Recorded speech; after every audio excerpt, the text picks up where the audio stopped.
2022년 1월 4일 화요일 아침입니다. 오늘도 변함없이 하나님의 말씀으로 하루의 문을 여는 여러분 모두에게 복되신 주님의 은총이 종일토록 함께 하시기를 바랍니다. 오늘 하나님의 말씀은 여호수아서 14장 6절부터 15절 말씀을 좀 함께 살펴보고자 하는데요. 어제 말씀드린 것처럼 이번 주간에는 섬김과 리더십, 섬김에 관한 이야기를 계속 살펴보려 합니다. 오늘 본문은 여호수아와 갈렙이 가나안 땅 정복 전쟁하고 있는 끝물 그 중간 어간에 벌어진 일을 다루고 있습니다. 여호수아나 갈렙은 동년배 나이로 홍해를 건너 광야를 지나왔고, 또 광야를 지나고 있는 동안에 가나안 땅의 정탐꾼으로 참여해서 그 땅을 하나님께서 약속으로 주셨기 때문에 우리가 차지할 수 있을 거라는 믿음의 보고를 했던 두 사람이었습니다. 그리고 홍해를 건너서 나왔던 20세 이상의 성인 중에서 살아서 가나안 땅에 들어갔던 유일한 두 사람이 갈렙과 여호수아입니다. 남은 사람들은 모두 20세 미만에 출애굽했거나 광야에서 태어난 사람들이죠. 다시 말하면 지금은 가나안 땅 정복 전쟁을 하면서 들어갔던 사람들은 다 60세 미만의 사람들인 것입니다. 여호수아뿐만 아니라 갈렙도 당시에 큰 지도자고 큰 어른이었던 셈입니다. 두 사람은 친구였었지만 자칫 경쟁 관계로도 될 수 있었던 사람입니다. 하나님께서 그리고 모세가 여호수아를 택해서 그랬지, 갈렙도 지도자였었고 초기에는 갈렙이 더 리더십을 보였던 사람이었습니다.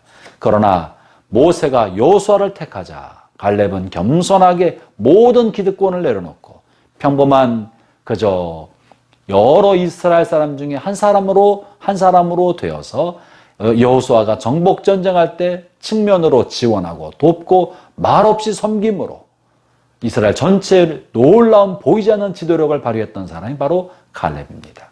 오늘 본문에서 그 어른, 이스라엘의 가장 큰 어른인 갈렙은 자신의 권리나 자신이 지도자 중에 한 사람으로서의 정당한 기득권을 주장하지 않고 자신도 똑같은 이스라엘 한 사람으로 나도 전쟁과 싸움을 통해 내 땅을 차지하겠다라고 차지할 수 있도록 기회를 달라고 요청하고 있는 것이 여호수아서 14장의 말씀입니다. 갈렙은 자신이 그 옛날 모세에게 믿음의 보고를 했다고 해서 기득권을 요구하지 않았습니다. 나도 너와 똑같은 사람이라고, 너만 지도자냐, 나도 그 사람이 한 사람이라고 여호수아에게 이야기하지 않고요, 그저 겸손하게 여호수아의 허락을 구했던 사람이죠. 이렇게 어떻게 경쟁관계로 자칫 이스라엘 공동체 안에 내분을 일으킬 수 있을 만한 위치에 있음에도 갈렙이 겸손할 수 있었겠습니까? 그것은 본문 10절에서 고백하고 있는 갈렙의 믿음 때문에 그런데요. 10절에 이런 표현이 있습니다. 주께서 약속해 주셨던 것과 같이 여호와께서는 이 말씀을 모세에게 하신 후부터 지금까지 나를 45년 동안을 더 살게 해 주셨습니다. 갈렙은요, 자신의 정탐꾼 동료들이 광야에서 다 죽었을 때 자기도 죽었어야 할 사람이라고 생각했습니다.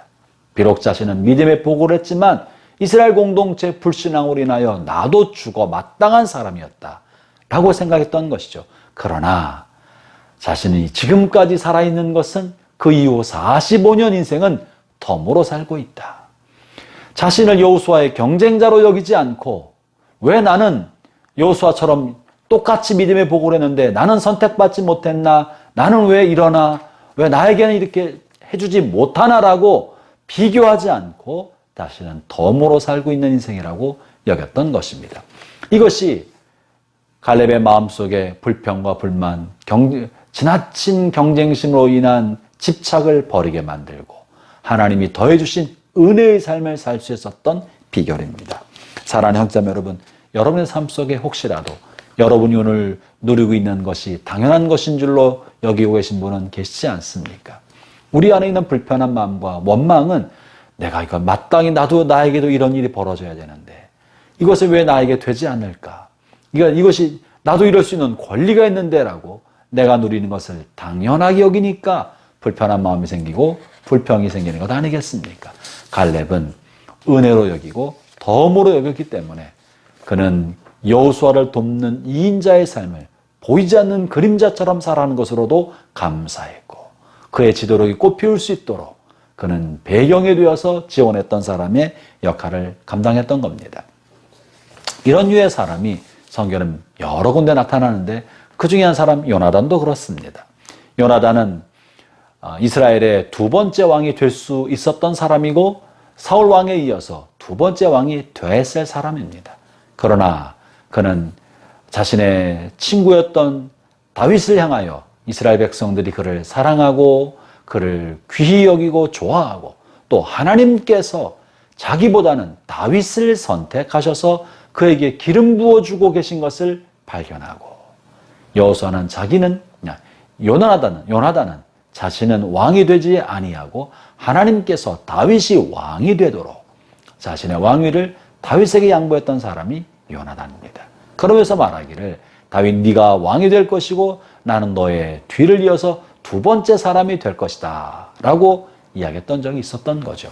형제자매 여러분, 우리가 우리 인생을 살아가는 동안에 세상의 명예와 누리고 싶은 분야에 대한 집착으로 우리 자신의 속사람이 얼마나 갈등할 때가 많습니까? 비교의식 때문에, 경쟁심 때문에, 그로 인한 열등감으로 혹은 교만한 마음으로 고통을 겪을 때는 얼마나 많습니까?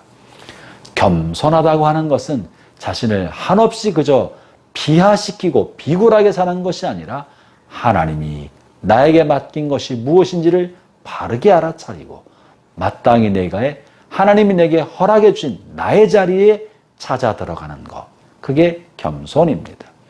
비굴하게 낮추는 것이 아니라 나에게 맞는 자리에 서는 게 겸손인 거예요. 하나님께서 갈렙을 지도자로 삼지 않은 것을 갈렙이 알고 덤으로 사는 인생으로 자신은 여호수아의 지도력이 빛나게 만들기 위하여 뒤에서 돕고, 그리고 많은 사람 앞에서도 여호수아에게 무릎 꿇고 축복을 구하고 허락을 구했던 그런 사람이 됐던 것입니다. 요나단도 역시 자신을 비워서 자신은 다윗이 왕이고 자신은 2인자란 사실을 받아들였던 거죠.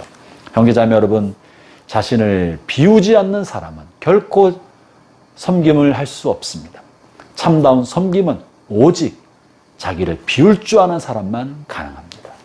자기가 중심이 되어서 내가 무언가 해야 된다고 생각하는 사람은 다른 사람을 섬겨도 자기 자신을 위하여, 자신의 명예를 위하여 섬김을 도구로 쓰는 사람에 지나지 않습니다. 그러나 참다운 섬김은 자신을 비우는 것으로부터 시작합니다. 어제 본문의 말씀에서는 우리가 참다운 섬김은 끝까지 사랑하는 것이요, 내가 배신받을 수도 있다는 것을 알면서도 보상을 기대하지 않고 살아가는 것이 섬김이었는데, 오늘 갈렙을 통해 보여주는 것은 내가 누릴 수 있는 권리를 주장하지 않고 내 권리를 비워서 다른 사람의 잔을 채워주는 것, 그것이 참다운 섬김인 것을 나누었습니다. 하나님 은혜가 여러분 모두에게 함께 하셔서 여러분이 하나님 보시기에 귀한 사람, 다른 사람을 섬기는 사람, 너희 중에 큰 자는 다른 사람의 종이 되어 섬긴 것이다 라고 말하는 그 말씀을 삶으로 이루어가는 복되는 종이 함께 하시기를 바랍니다. 기도하겠습니다. 하나님 감사합니다. 내가 나서려 하지 아니하고 다른 사람을 세워줄 줄 알게 하여 주옵소서. 내 잔을 비워서 다른 사람의 잔을 채워줄 줄 아는 겸손한 마음과 주님의 닮은 마음을 갖도록 주님 저희 가운데 은혜를 더해 주옵소서. 예수님 이름으로 기도합니다. 아멘.